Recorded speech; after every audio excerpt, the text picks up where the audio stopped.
Hello, hello, greetings. It is I, Sleepy Reader, aka Damien, and this is another one of my flip through videos, flipping through a art book from my collection of comic book art books. And this time around, it is Jack Kirby's Pencil and Inks, an artisan edition. I don't think there ever was an artist edition. This covers issue one of Kamandi, issue one of Omac, and issue one of The Demon. For size comparison, here's an artist edition with the art at original size. Um, there is two Kamandi artist editions, but there is no Demon nor Omac artist edition. I would love those to come out. There are a bunch of Fourth World artist editions also. But this is unique because it shows you pages of pencil art and then the finished ink art, um, which is kind of a rare thing for Kirby because they inked right on the paper that the pencils were on. So the pencils were essentially erased in the inking process. But the Kirby family has some records of those pencils, and I guess enough to fill up this book. And it's quite fascinating, I think. I picked it right now because recently I've been talking about a lot on a comic book worm Namman's channel about Kamandi and Omac, so this was on my mind. And those were fun chats with Joe from Anachronic Comics and Metarog and Higgy Pop. So I will put a link down below. We've discussed Kamandi several times, and then we discussed Kamandi and Omac most recently. But let me flip the camera around and we'll flip through this book. There's the front cover and the back cover. IDWDC and the Kirby Museum, they're all working together. I'm surprised. I thought the Jack Kirby collector from Tomorrows was also involved. But anyhow, um, it's a beautiful edition. These nice end papers. Here we have the demon in pencils, and here we have the same image in inks. The inks, so, the pencils look really cool. The inks really make it pop, even though it's all pretty much exactly the vision of Kirby that we see in pencils comes out in the inks. But the inking makes it so much stronger looking. I'm not sure, like in the buildings in the background. Yeah, even there, all the detail is the same. So we got a picture of Kirby at his drawing board. Back in the day, you didn't get a whole lot of really good photographs of the average person. Table of contents. Oops, there we go. And a nice introduction from Mike Royer, where he talks a lot about working on the intent of Kirby's pencils and completing the intent. Oh, there's a young Mike Royer there. Whoops, there. Um, I met him in person. He looked very different as a senior citizen, but it was a great experience actually meeting him at the I Like Comics comic convention. Is this this must be Mike Royer now? Yeah, there we go. Mike Royer now. Mike Royer then.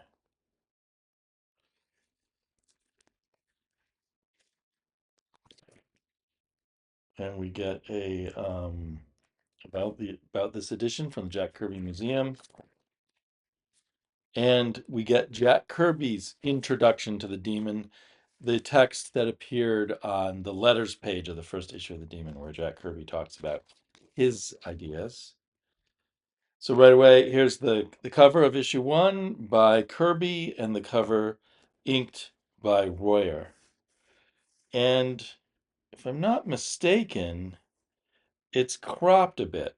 The cover, there's more drawing down here at the bottom. That's interesting. And that this first issue of The Demon was just a tour de force, in my opinion, art-wise, and a great story. Um, So here we see, I don't know if Kirby asked Mike Royer to put this design around the edges. Um, Throughout this, you'll see, well, that Mike Royer's inks are kind of egoless. He like we said a moment ago, he fulfills Kirby's idea. He like completes the thought rather than imposing his own artistic vision on top of it. He brings out Kirby's artistic vision and just pumps it up a little bit more. Um, the splash pages, there are no Xeroxes of them. Everything in here are Xeroxes. One of Kirby's sons got him a Xerox machine, and so we're not going from original pencils here. We're going from um, oops, I just kicked the camera stand. We're going from old Xeroxes. So this is, in a sense, we're still not getting the full extent of what his pencils look like, but a pretty good idea. um, I'm sure when you could see every nuance on the original page before it was inked on the original page, you'd get more. But that's why the splash pages aren't here, because the splash pages were too big to fit on a Xerox machine of the size available at the time. And they had to buy their own Xerox machine, which is kind of stunning. That must have been very expensive back then. I think Xerox machines were a fairly new concept around 1970. And a lot, they wanted to do it, I believe, to keep track and make sure that Kirby retained control of his creative work. You know, that the editor, if some reference needed to be made to what Kirby's original intention was. But just, I don't know, there's something to me beautiful of seeing an image like this become an image like that, that just um, the brilliance behind these drawings pops out once the ink is laid onto it. And Mike Royer also did all the lettering, and he inked and lettered every comic book Jack Kirby was creating at that time, which was an enormous, exhausting job, which just shows what a powerhouse Jack Kirby was. Um, so eventually, when Mike Royer asked if he could leave, or not leave, if he could lessen his load and spend a little more time with his family, Jack said, "Well, I want someone who does everything or nothing." So Royer left for a while. Bruce D. Barry took over. And I've read in interviews that Bruce D. Barry found this job like the hardest job he ever had, the most hard work. It was just so much work to try to keep up with Jack Kirby.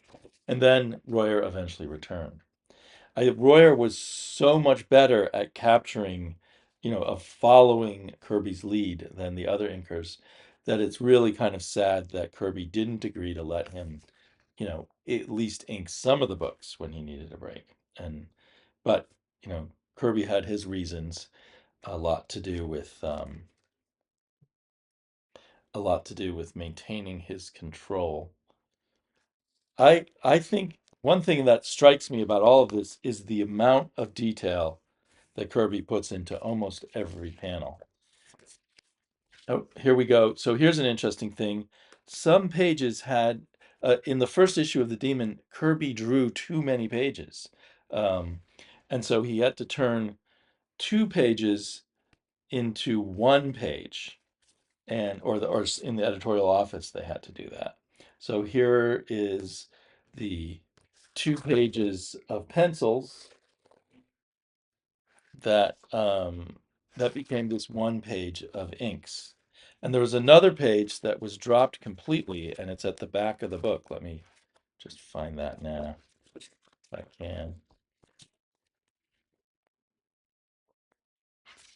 There we go. There's the page that does not exist. It's not in the published Demon. But Kirby and Royer did work on it. Pretty intense.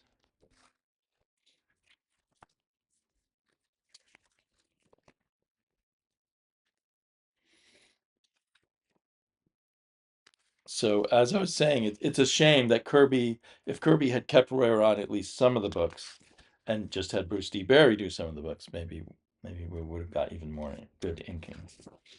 Um, Bruce DeBerry was not the worst inker, uh, like say Vince Coletta on Kirby, but there was definitely a noticeable difference. Oh, I was talking about all the detail.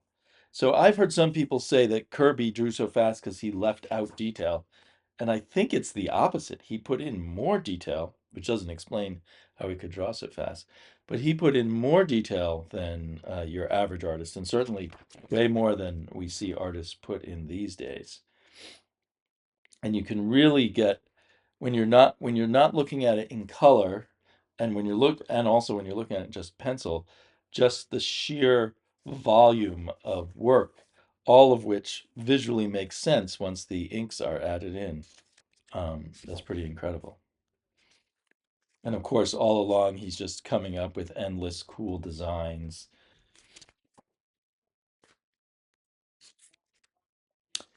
Another fascinating thing that before seeing work like this, I did not realize Kirby wrote his script right on the page, presumably just as he was drawing. Here's the intro to Kamandi by Kirby, and then we get the first issue of Kamandi. I don't know if it's an optical illusion, but this cover feels a little more zoomed in than the original pencils. I'm trying to see if anything's missing. I don't see anything missing, but is that my imagination? Or did they redraw Kamandi there? He looks bigger. Maybe there's a note about it somewhere in the book that I missed. Um, but one imagines that Kirby was just drawing and writing at the same time. And that's the way his mind works.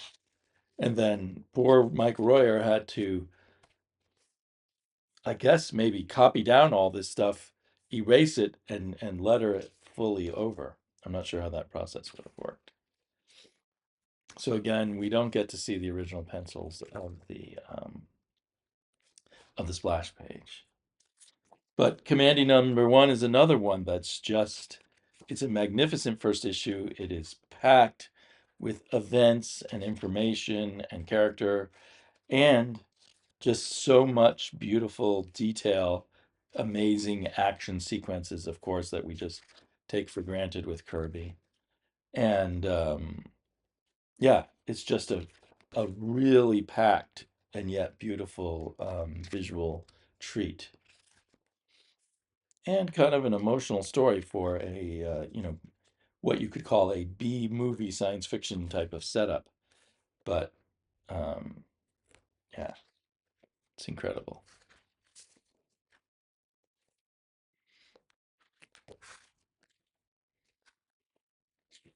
I've heard people say, and I guess it's true, that Kirby, at least during this era when he was in full control and still at the height of his powers, he just did some of the best first issues you can imagine. They really packed a punch. And we were talking a lot about Omac recently, and I'm just amazed that Omac didn't sell better. In my opinion, it is such a good comic book. I know I loved it when I found a few issues. Um, it's hard to fully understand what made comics back then successful or not successful. I suppose it was a mystery to the publishers themselves. So yeah, he even wrote the kind of teaser for the end in advance. And what he wanted to, because of his experience at Marvel, he wanted to maintain editorial control. So he wanted an inker out on the West Coast with him doing the lettering so that everything was done before he handed it in to DC. And finally, we come to Omac, which I think, again, I just think this is one of the best first issues ever. And you can see the changes that were made from Kirby's original drawing. I guess Mike Royer didn't do the lettering here, so he just inked it, and they must have sent this page into DC, and DC had one, they have special letterers, maybe Gaspar Saladino, who knows, for their covers. Um, and so they rejiggered things a bit. I think they may have improved it, um, bringing this woman figure in her box, the woman android, out to the front there. Like, I think that was a very good idea. But what an unusual cover! What a startling cover! And what a startling splash page. I just I am in awe of how good these first issues are, and above and all for me, the first issue of Omac. It's just so crazy. It's so good at sort of twisting your what you think is going on and then turning it around on you. I just love it. Again, and you got to remember, I don't remember, I think he's contracted to produce 20 or 30 pages a week, and he's giving all of this. He's writing it and he's putting all this detail in. Um, it's amazing stuff. Now, I like the whole OMAC run, but this first issue, and there are a few other issues, but it is so good um, that it stands head and shoulders in my mind above the other issues of OMAC. But still, it blows my mind that OMAC did not succeed. Or maybe it was it canceled because Kirby was leaving anyway. Maybe its sales were, I don't know. They did just sort of cancel it suddenly. Kamandi had been going for 40 issues by the time he left, and it was doing well, and they continued on.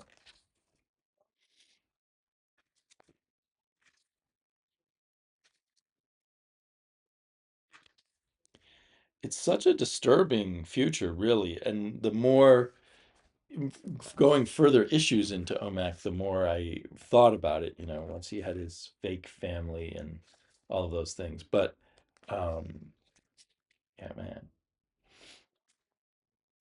And where did Kirby get this idea for the Mohawk? Maybe it's from like a Greek helmet, Greek war helmet or something, because I don't think that there was any Mohawk movement. That came a few years after Command, in terms of fashion, a few years after Commandy. I don't recall any other, 20th century Mohawks before the punk era started up, and this would have been a few years before that. Mr. Big.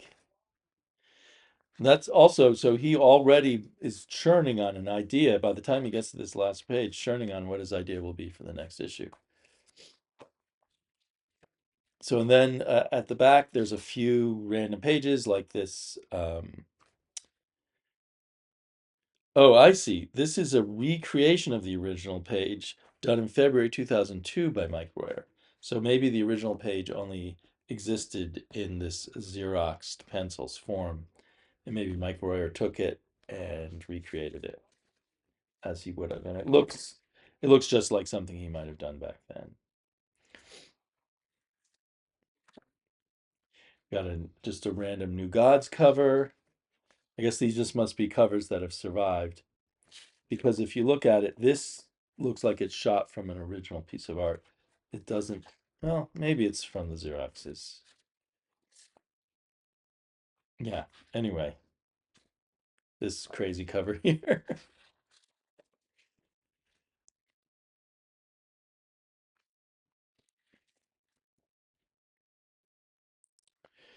The one thing I'll give people who say that they think Kirby drew so much by taking shortcuts is, on the whole, he sort of had one or two face types that he would use. Um, so Commandy's face and Orion's face, they're not too different. But the demon's face, very different. Then we get a little afterward from Lisa Kirby, a picture of her grandparents, and a little one-page bio of Jack Kirby. So it's just a delicious little package for Kirby fans. It is, I believe, currently out of print, unfortunately, but hopefully people enjoyed getting a look all the way through it.